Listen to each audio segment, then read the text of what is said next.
কুমিল্লার চৌদ্দগ্রাম থানায় ২০১৫ সালে দায়ের করা নাশকতার একটি মামলা থেকে বিএনপি চেয়ারপারসন বেগম খালেদা জিয়াকে অব্যাহতি দিয়েছেন আদালত। গেল সোমবার কুমিল্লার অতিরিক্ত দায়রা জজ আদালত ১ এর বিচারক আফরোজা জেসমিন তাকে মামলা থেকে অব্যাহতি দেন। তবে তার দুদিন পর বুধবার বিষয়টি প্রকাশ্যে আসে। বিষয়টি নিশ্চিত করেছেন কুমিল্লা আদালতের সরকারি কৌঁসুলি অ্যাডভোকেট কাইমুল হক রিঙ্কু।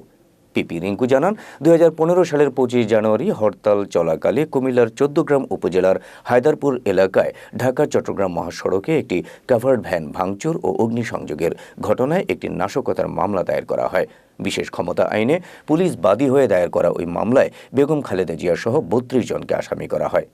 তিনি জানান, বেগম খালেদা জিয়ার বিরুদ্ধে এই মামলায় সুনির্দিষ্ট কোনো সাক্ষ্য প্রমাণ পাওয়া যায়নি এবং রাজনৈতিক কারণে এই মামলা দায়ের করা হয়েছে বলে প্রমাণ হয়েছে। আর চৌদ্দগ্রামে ৩টা মামলা বিচারাধীন অবস্থায় আছে।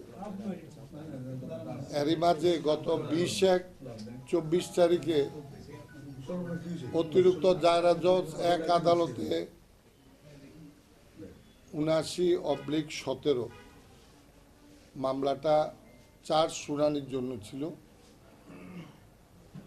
উভয় পক্ষে, রাষ্ট্রপক্ষ এবং আসামি পক্ষ, এটা বিস্তারিত শুনানি হওয়ার পরে লার্নেড এডিশনাল 1-এ জাজ উনি আফরোজা জেসমিন উনি বেগম খালেদা জিয়া সহ ৩৬ জনকে এই মামলার দায় হতে অব্যাহতি প্রদান করেছেন, ডিসচার্জ প্রদান করেছেন।